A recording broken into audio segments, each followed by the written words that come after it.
Hello again. So, a friend of mine stopped by a couple weeks ago now, I think it is. The visit had one intention in mind, and it completely went a different way. When she was here, a conversation started about what would I say to people who have influenced my work and are still alive, because she's like, well, if they were still alive, I'd go talk to them right now. I don't care where they are. But I'm not really that kind of person. I prefer the work. This is sort of what I have to do. So the person we were discussing was Richard Dawkins. He has been a huge influence on my work for decades. And instead of reaching out and just being polite and telling him what a great man he is, I want to show exactly the good and the bad here. And my decision was to do it with a demonstration of the timeline of consciousness. Now, I'm going to name this video Size Defeats Us, because that is really a theme in our timeline of consciousness. Size defeats us is one of my checkpoints. It's like if I am struggling with a concept that I need to break through to explain something, it is almost always that size has defeated me.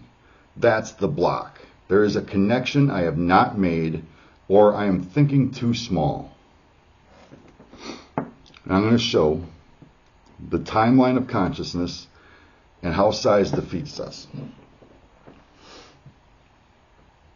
One of the premises of my work is that I don't give a shit about millions of years of evolution. I could care less, because our consciousness is my focus, and our consciousness falls easily within recorded timelines. All right, so for this timeline, the Enlightenment is a crucial mark, and that's 1685 is the generally established beginning of the Enlightenment. Now, before that, what we have is a consciousness that is growing or has the possibility to grow, but has stagnated due to several reasons. One, most wisdom before 1685, and definitely afterwards, the struggle is still there, is received wisdom. It is a connection, somebody in the past, an elder, a parent, a family member. It's a connection somebody else made and passed down. That is memetics. That is, somebody has made a connection between two previously existing memes, created wisdom, and passed it on. That is a fully memetic process.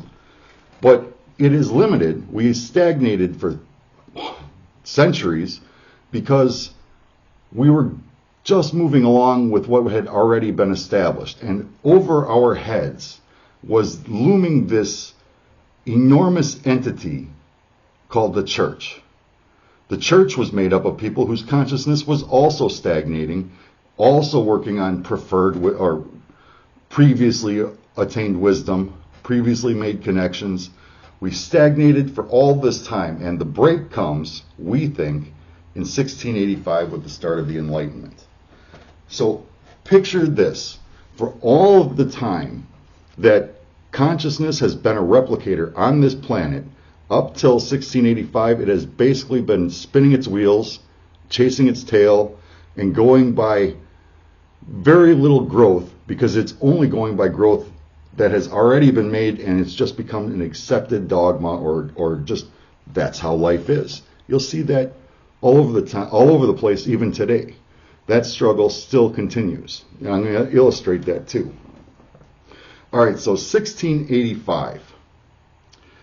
We break down generational gaps between 20 and 30 years. Every 20 or 30 years, that's a generational gap. Between 1685 and now, we're talking about 11 to 16.5 generations. That's between the beginning of the Enlightenment and now. The end of the Enlightenment is approximately 6 10.9 to 10.4 generations. Now this is going to be a little bit more data, but understand that the whole time of the Enlightenment, over 100 years, we're discussing things that happened up to about 17 generations ago. That's it. From us, 17 generations back. That's an incredibly small space of our timeline. But that is when the shift begins. And the shift begins because there is a breakdown in the fidelity of the church. Its replicators are weakening. Its replicators are not as loftily held. Our artwork begins to branch out because there's definitely persecution for it, especially in the beginning. People are hung for different views. The church is trying to maintain control as consciousness is growing and slipping out. Now, from a religious perspective, because I believe in God, understand that what is happening is we held true to dogma and didn't question it for hundreds of years. Hundreds of years we let people with limited consciousness direct the ebb and flow of our lives. That is why stagnation and why things start to change here in the Enlightenment. Now, as the Enlightenment goes on, a lot of change, a lot of turmoil, and we get past the Enlightenment to 1859 with Darwin and his theory of evolution. This is where things start to go a little wonky. Prior to Darwin, and including Darwin, most scientific discovery was being made under the guise of naturalism. That is, seeking the glory of God through the creation, identifying things in the creation and using it to glorify God. What happens with Darwin is monumental for our consciousness. Not in the way you might expect, but it is monumental. Essentially what Darwin does is discover the first replicator we have ever discovered on this planet. That is genes. Genes replicating themselves for survival. That is all evolution is.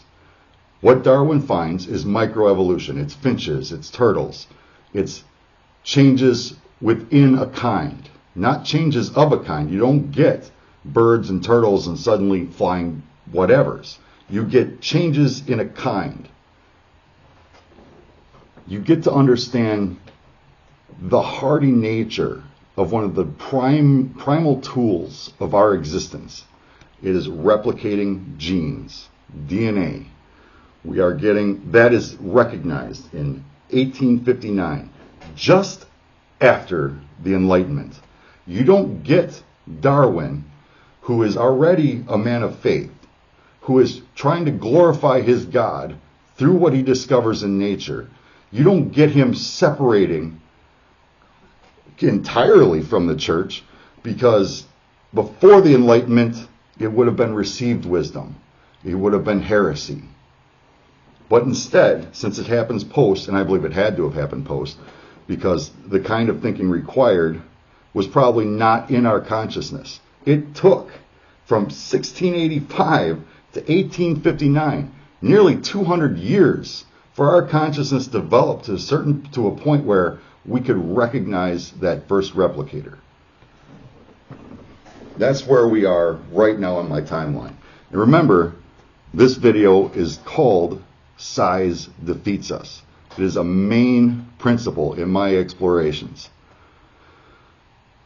So Darwin discovers a second replicator. It causes a tumult. Keep the context of our consciousness in mind here. For hundreds of years, the church controlled and limited our growth as a consciousness. And then for over 100 years, we spent expanding our consciousness and fighting about it. And now Darwin. The biggest fight our consciousness had to endure was that of this overlooming church, comprised of people with limited consciousness.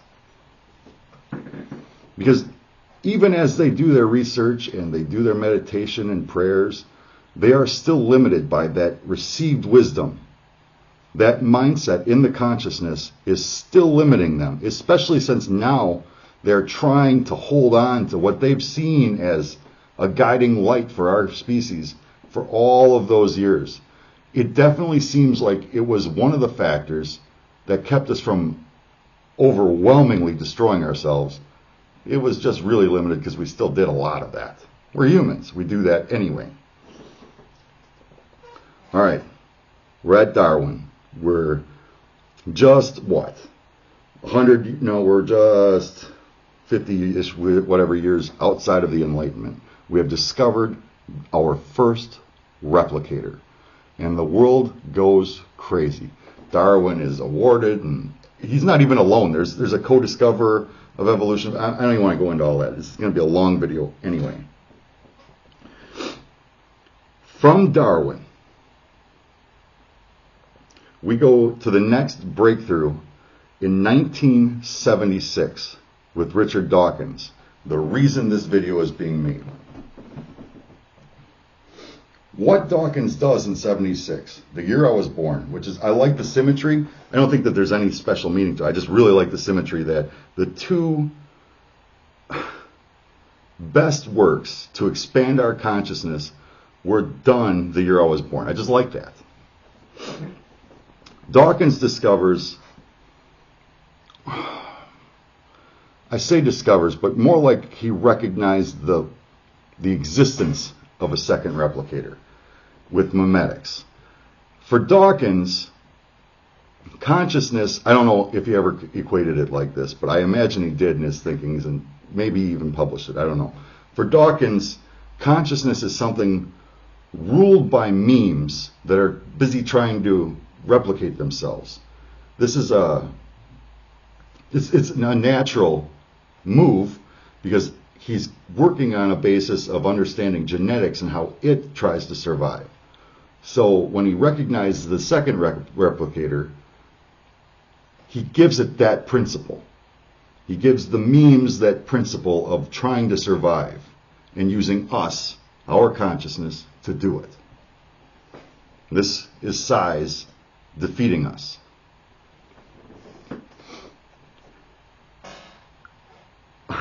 This next part is a bit arrogant, but so that's 1976.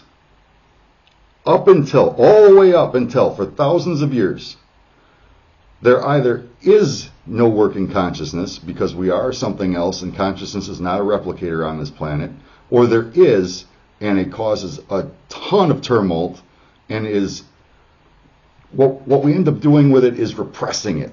It's like, whoa now, this is very destructive. We don't know what the hell is going on, so the church needs to keep this in place. This is the truth. Why don't you just settle down?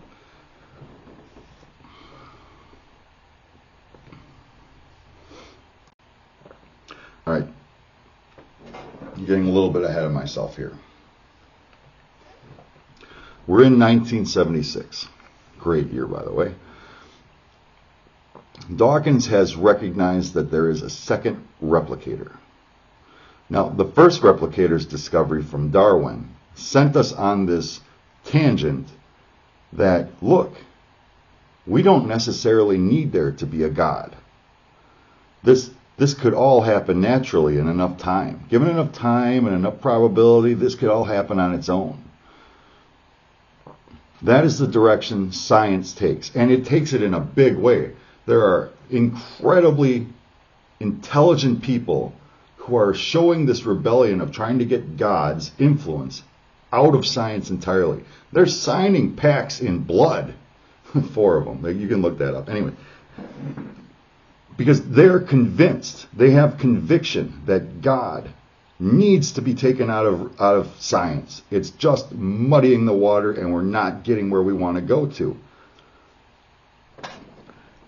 All the way up until 76, when Dawkins returns or discovers or recognizes a second replicator, that is a theme, and Dawkins exemplifies that theme. Dawkins seems, Professor Dawkins, I'm not trying to be disrespectful. I'm a construction worker.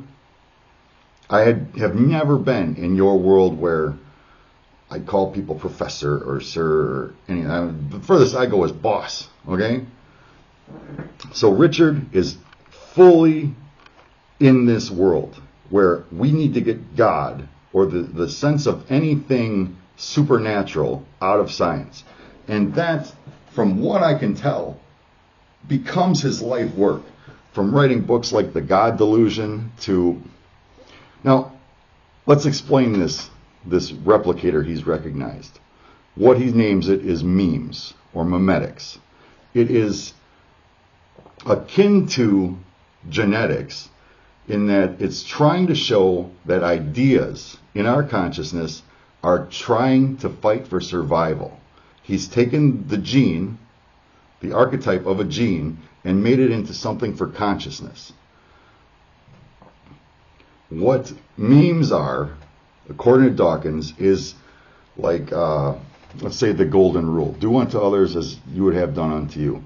That is a meme for positive consciousness growth. It keeps us from harming ourselves and others, somewhat. Not like everybody followed the golden rule, or still does. Excuse me, sorry. That meme fights for survival, according to Dawkins' recognition of it.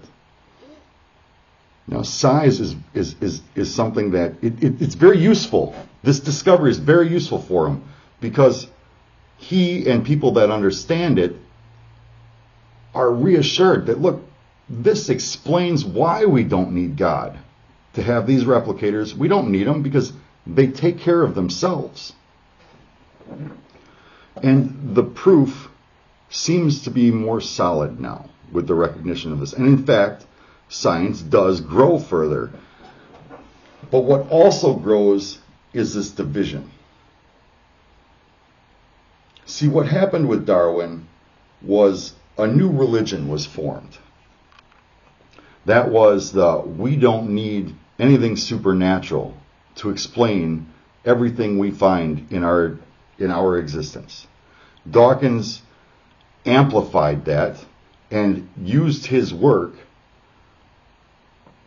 to try. We're talking about a guy who's a founding member of a society to get God out of science. He has a focus. He has a mission for his life, I think. And I think he even tried to use his understanding of recognizing that replicator. He tried to use it violently. He tried to make a meme that would hopefully catch on, since he understands how memetics works. He tried to use that understanding, and he did a TED Talk that was very popular, named or called, the theme of this TED Talk was Militant Atheism, which is just a continuation, but I think to his mind it was a meme he was trying to have catch fire. He wanted that meme, since he understands these things are replicating in our societies, he wanted to make that one catch on and replicate. Because he literally wants God out of science, and that's his perspective. But it is what defeated him, I think. It is what stopped his discovery from being refined and understood. Now, I've skipped a little bit here. Understand, I was going by generational growth, giving a timeline. I tend to get off on tangents, I apologize. Up to evolution and Darwin, in 1859, we have approximately 6.8 generations from the beginning of the Enlightenment. 6.8, it's like 5.4 to 8.2, but anyways, about 6.8 generations from the beginning of the Enlightenment, the first replicator is discovered.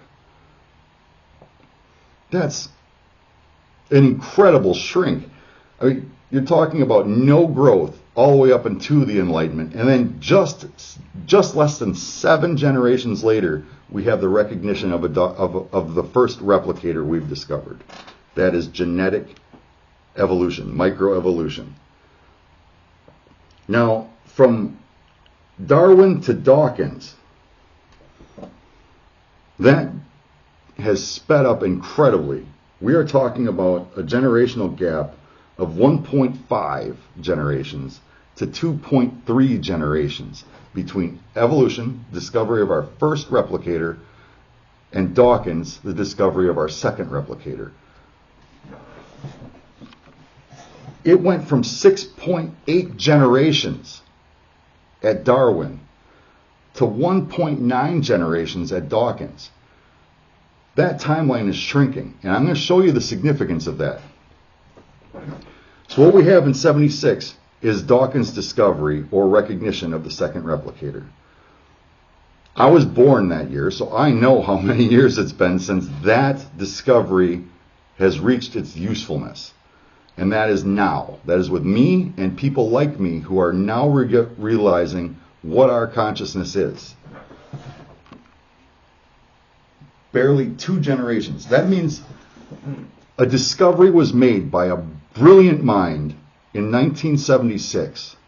And within that brilliant mind's lifetime, it can be fully understood, recognized, and utilized. This video can be watched by the man who made this video possible. Before 76 and the recognition of the second replicator, it was probably impossible for anybody with our consciousness to recognize how it works. That is the significance of Dawkins' discovery. You cannot get a mathematical principle about our consciousness without his work. And yes, I'm telling you, size defeated Mr. Dawkins, Professor Dawkins. I really don't mean disrespect. I know I'm about to tear your work apart, or at least change it. But I don't mean disrespect. If you're watching this somehow, if you're watching this, your work is a cornerstone in human advancement. It makes what happens now possible. See, now, I talk to a lot of people, like at work or friendships or what, and most people think that this world is just spiraling out of control and getting worse. I'm one of the few people I know who believes the opposite, that this world is more full of potential now than it ever has been before. Let me show you why. Dawkins, his recognition of that mimetic replicator, our second replicator on this planet, was a bit confused. It was understandable it was discovered the way it was, and certainly given the focus of Professor Dawkins' life, it makes sense that it would be defined the way it was. A unit of culture that is struggling for survival in our brains. We are the ones utilizing it. Now comes me and people like me. I am giving you the definition of your consciousness. It's an organic process, mimetically fueled, leading to this unique individual mind space where we can reflect. We have memories. We have the ability to make connections and the ability to grow our knowledge. That is our consciousness. It is organic. It is continuing to grow. It is growing via mimetics. It is the fuel. Now, when I first started this, when I first defined consciousness, I said it was mimetically driven. And I want to show you by this how it is we've been missing the point. Because I did another video on, I asked everybody, do you think it's possible for humans for all of these years to have been missing the point? Now let me show you how that works. The original definition, my original definition of consciousness is an organic process mimetically driven. That is because I was still operating under the understanding that Dawkins was absolutely correct about mimetics. The second replicator are actually ideas and understanding and knowledge that are trying to survive using our consciousness. That they were the thing driving the growth. And there's plenty of argument to be made for that. In fact, it is still accurate. Our consciousness could be said to be, well, as stated, an organic process. So part of that process in its growth is the shift from mimetically driven, meaning our consciousness grows via the memes we are exposed to and embrace. I'm doing another series on how we think and be happy, and the next video in that is reflection. And this is all required in order to do that. If our consciousness is mimetically driven, as originally defined, those memes are the thing that controls how we develop. The goal being, consciousness is defined as an organic process mimetically fueled, meaning we understand the nature of memes. We understand the nature of ideas and past connections that have been made by other consciousness. We understand that, and we recognize it as we grow our own individual consciousness. We are more selective. We are more thorough. Let me show you what I mean by more thorough.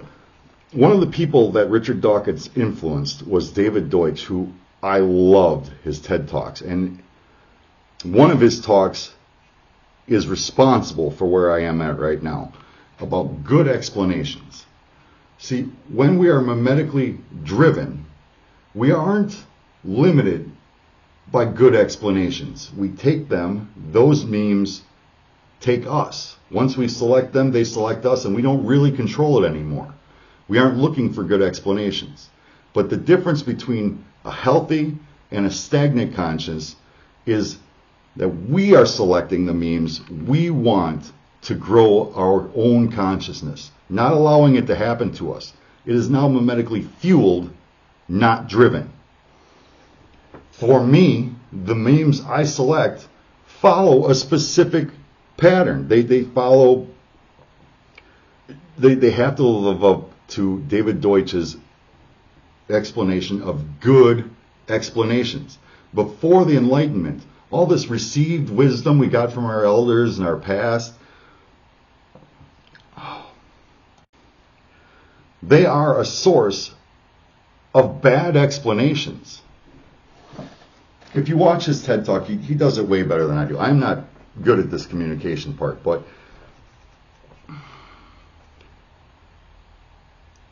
without requiring good explanations from the memes we allow to control us, that is mimetically driven, that is a weak form of consciousness, and it is pervasive on this planet. There is still received wisdom everywhere that is under no scrutiny. It just is absorbed into the consciousness, changes it how it will, and the person goes on from there. Essentially, I think it calls back to what we were before, and I'll get into that in a minute as I describe why I think Dawkins was defeated by this. Just for right now, the important part is that you understand the difference between the two states of consciousness. If memetics rules your consciousness, that means you just take in concepts and ideas and it fits with what you already believe and you run with it, that's a weak form of consciousness. You are not criticizing anything. This is why critical thinking courses in the beginning of a college education change a person so much, because they are affecting the nature of our consciousness. They are nudging it from mimetically driven to mimetically fueled. That's the entire point of a critical thinking class. All right.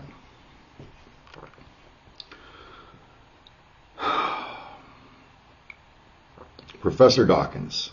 Here comes a point at which I show you.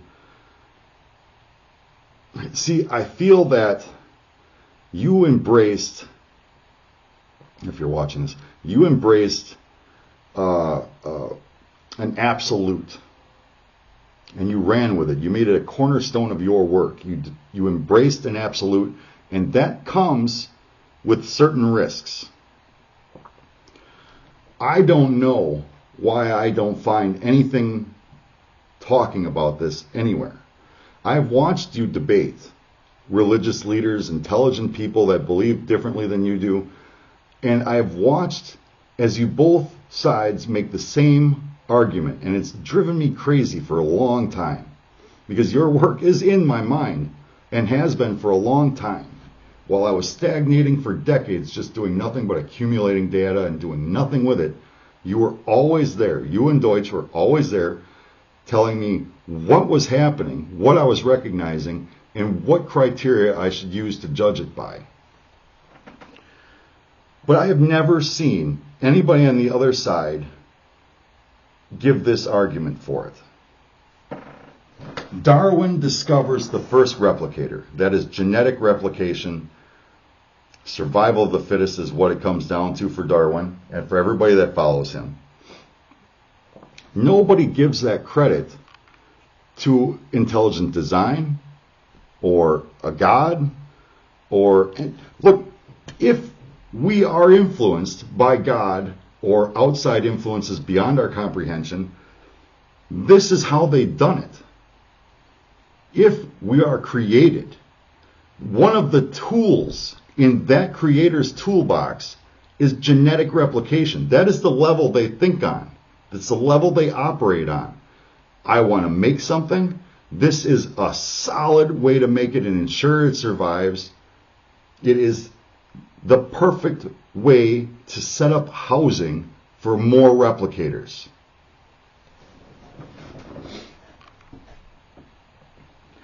It is not evidence that God does not exist. And I am not trying to prove to you that God does exist. I've understood now that I cannot judge the mimetic consciousness of another individual and how they live their life. I can't judge it because you have had experiences that have shaped your consciousness. I can't judge that without having been present for all of them. What I can do is illustrate how it works. Why did nobody think that this discovery from Dawkins was God affirming? That it is a tool that God uses almost carelessly, like, well, I'll just use a replicator and let the ball roll. I'm not saying that God is careless, but I'm saying that this tool that a creator would have is more powerful and awe-inspiring than anything science has shown us. And its recognition separated us from giving that glory where it may belong. Understand that for hundreds of years before the Enlightenment, what was limiting us was this repressive nature of limited consciousness. During the Enlightenment, that changes. After the Enlightenment, we run a completely different direction. With Darwin, we give credit to nothing, to natural phenomena. And we explain it by giving this timeline of millions of years. Understand that that is one of the factors that to me calls out evolution as being treated as a religion. The no evidence of a changing kind ever recorded, and this magical timeline. I understand we can go back millions of years with the right aging processes, and it's likely that this planet has been here for all of those years, that it has endured these extinction level events, that we really have come out from whatever the hell we were originally. It's all still possible. But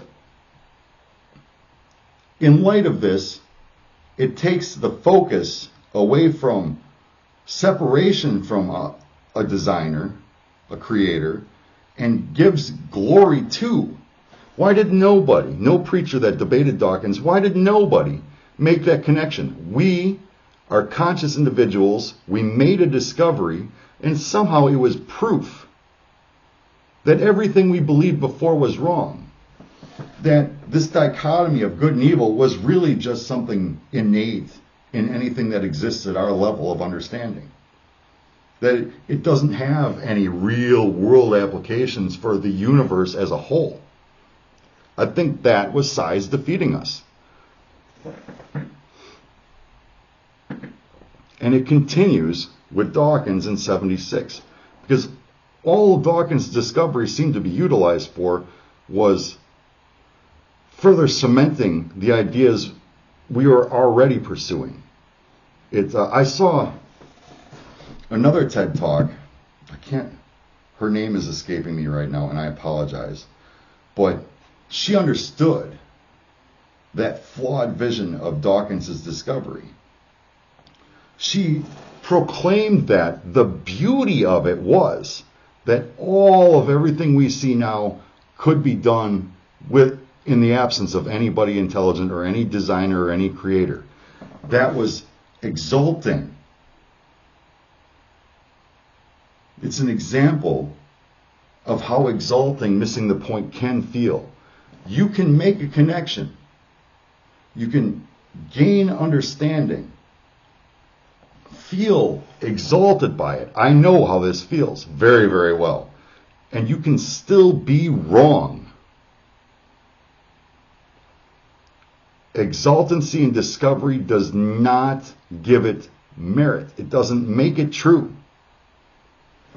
If that is happening while you are in reflection, or while you are making connections in mind wandering, or if you have focused down on a problem and you make that connection and you feel the exaltation, that does not make it true.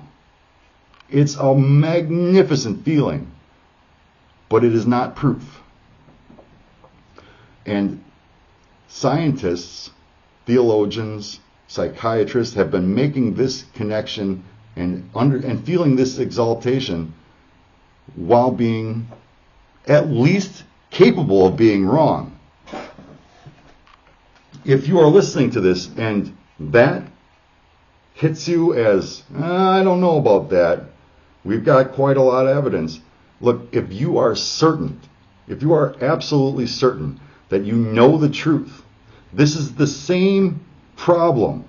Recognize that in you right now is the same problem that kept us on our feet, on our asses for hundreds of years. That is the problem that caused it. That exaltation without consequence of potentially being wrong. Okay, so 1976. Without Richard Dawkins' brilliant recognition of this replicator, our current understanding of consciousness is not possible. Which means that for thousands of years of this consciousness existence, the second replicator on our planet, the first has been here for probably millions of years, but the second one has not.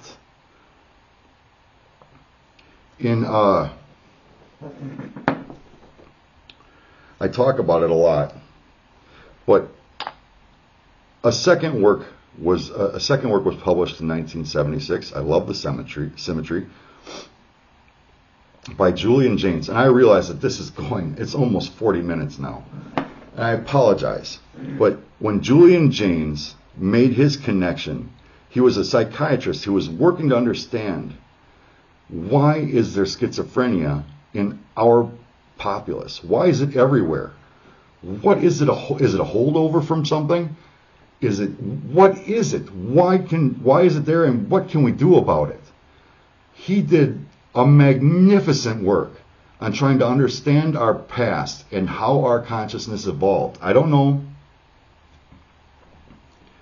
if you two, Dawkins and Jaynes, if you guys ever sat down and talked about this, because the combination of those two works, both published in 76, make today's understanding of consciousness and the struggle between the dichotomy of, is there God, has he created us, and are we just simple evolved beings?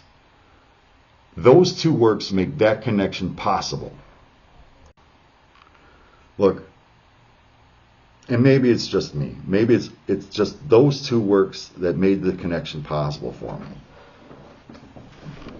Understand that the first replicator is discovered, and there is a flourish of separation between what we once held to be true and what we now hold to be true. Jaynes, at the same time, does his work try to understand the timeline of our development. What we were before, or possibly were before. It's hard to prove because time travel isn't really a thing. but what we were possibly before and what we are now becoming.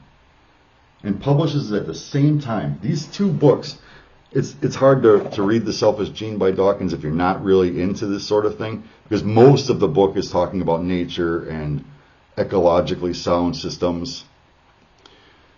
And it only gets to like 12 or 13th chapter where he discusses memetics and he releases his recognition of this replicator. And Jaynes, who pours through our histories, pours through cuneiform tablets they called them steels. And they would set these cuneiform tablets up in fields to direct how those fields were to be planted and treated. And this wisdom was received from our gods being at the time our ancestors.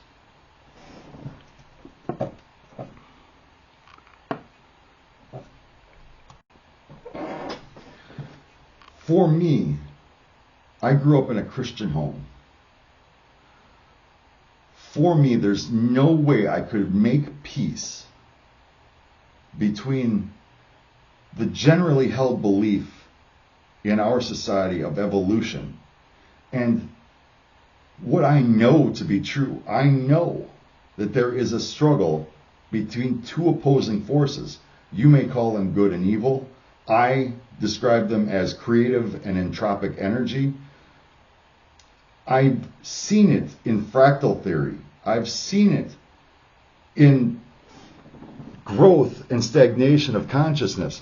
It's not something that I can rule out easily. And I find that anytime in my past when I did, in conversation with my parents mostly is when it's come out of me, because I tend to be the blasphemous one in the family, and it definitely causes some issues. But I could not make the connection between growth of consciousness without explaining the fall of man, this fallen world. And Jaynes, for me, gave me a way to understand how that was possible. His timeline is about 3,000 years ago that we started to really grow our consciousness. So it would be 3,000 years ago up until the Enlightenment that stagnation was just sort of slowly shifting, and it kicked into overdrive in 1685. And Jaynes was a psychiatrist who was definitely in the world of evolution. That was his worldview. So between these two,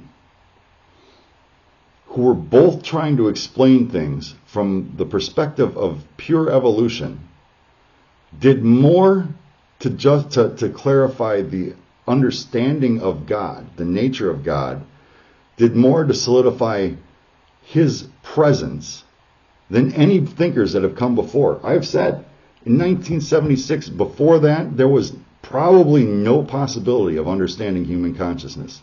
Without Dawkins' work, it's just highly improbable, and would have probably been treated as heresy for hundreds of years. But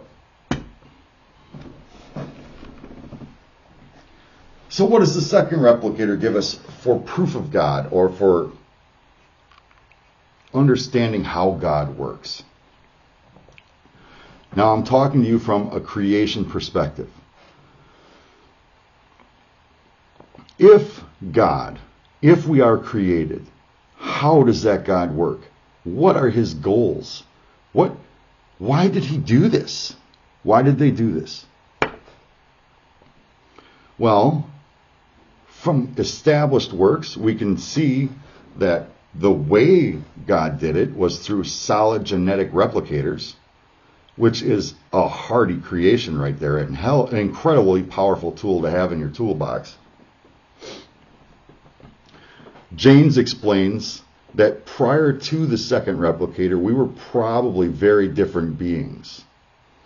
And this is recognized throughout almost all of religion, all around the world, no matter how primitive.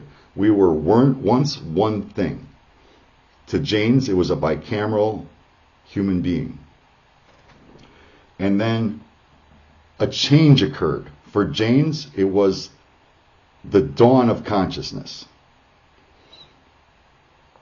That dawn of consciousness is explained by Richard Dawkins through memetics. So now we have, for the first time in our history, a guideline to actually break down the timeline of our growth. Janes thought it was metaphor. The increase of population required the use of language, and language is built on metaphor. Language and metaphor are both incredibly easily recognizable as memetic. They are concepts and connections created by a memetics trying to survive through us. That's weak consciousness. Before 76, this connection is not possible. You cannot understand the fall of man. You cannot understand the growth of man with this second replicator. None of that is within our grasp. But here it is. We have had it in our grasp for 47 years. And here I am, and others like me, making this connection and describing how it is our consciousness works. And part of the understanding in this is that we don't need to continue behaving the way we have.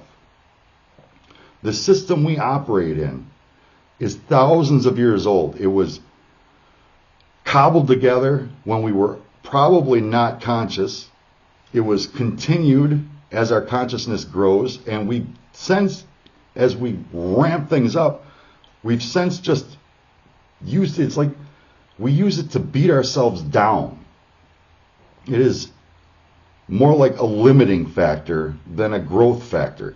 Yes, we've had exceptional growth ever since the Enlightenment. The speed of consciousness has increased. Well, within my lifetime, within the discoverer of the second replicator's lifetime, I can now say, hey, thank you. Brilliant work. But at the same time, this discovery of weak versus strong consciousness, I think, is the key to changing how it is we operate it as a species, how we utilize resources on this planet. Now, when I first started this, it was because I had made a discovery. I have not yet been able to describe that discovery because every time I try, in the beginning, it was just madness. There was no way anybody could possibly visualize what I was trying to explain. Even if I had green screen and a great person doing visual arts, I couldn't do it because there was no way, there was no tools in place to explain it. And every time I try to step back and go a little bit further and try to find something else to define that would lead into it, I run into these roadblocks. One of the biggest fucking roadblocks is that in order to make what I've seen happen, there is a malfunctioning ecosystem in the way. And it does not recognize that it's malfunctioning. In fact, it's kind of annoying for it to hear that it's malfunctioning. That ecosystem is us. We are fucking malfunctioning, and I cannot get to the thing that started this journey without trying to explain in what way that ecosystem is malfunctioning. And to do that, I kept going back a step. I can't explain this step without having some other way to explain something else. It takes me all the way back to here, trying to explain how our consciousness works. This is just the beginning of my work.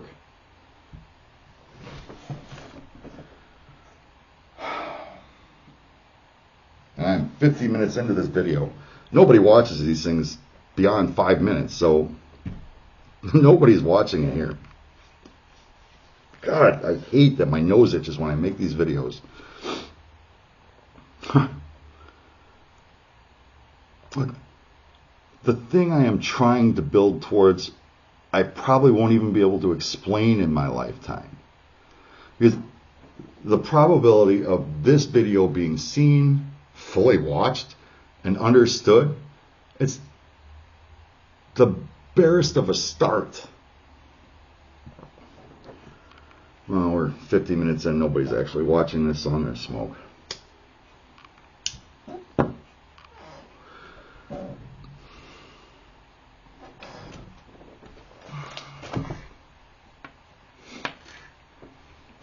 Let me just throw one more one more concept out there. There's this idea of thinking outside the box. It's a good example of the change between weak consciousness and strong consciousness. Thinking outside the box essentially means make your own connections, grow your own understanding, and implement it. That's how it works in our society. What I'm coming to think of as our society is Dawkins was one of the greatest thinkers of, how did I put this? He was one of the greatest thinkers of industrial age scientific thinking. What I'm hoping to do by explaining consciousness is that. I'm trying to end that. What I would like to see is post-industrial age scientific thinking. I don't think we're there yet on this planet. I mean, you could think of people like Elon as post-industrial age, but really not. I think that's his problem. That's where size is defeating him. He is still operating, and rightfully so, because he wants to make money. So he's operating within a system, and he's still stuck in that industrial age scientific thinking. Even with his ability to think outside the box, size is defeating him. I'm hoping that this work, maybe not specifically this video, but the work I'm doing now. See, I'm a construction worker. I've been a construction worker my whole life.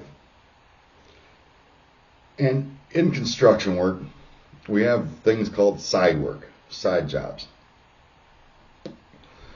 As a painter, I would, on the weekends or after work, go and paint other projects for myself, and that's my side work.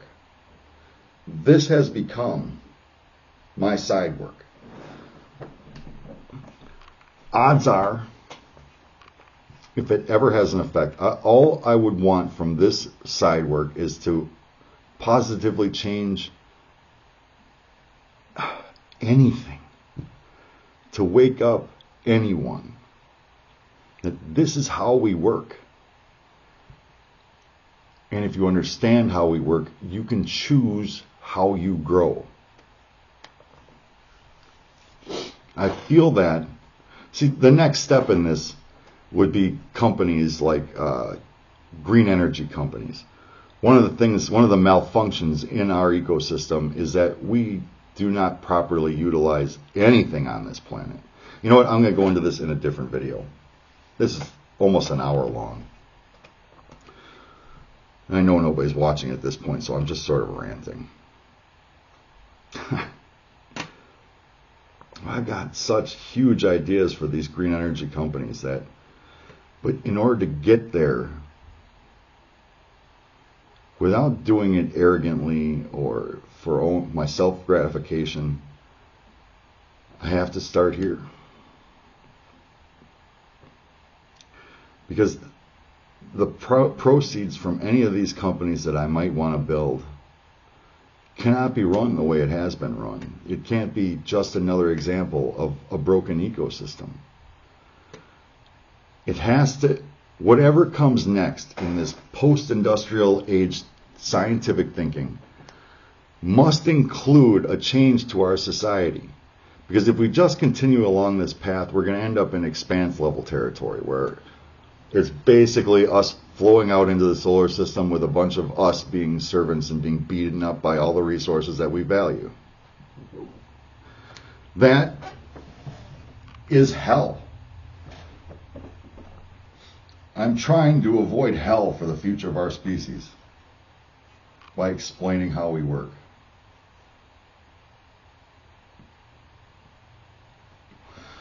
But I am just me, alone. Maybe somebody will grow from this. Anyways, you know what? That is how size has defeated us, how size is continuing to defeat us. If you are still here 55 minutes into the video, I love you. I love all of you anyway, but thank you for an enormous chunk of your time. Have a good day.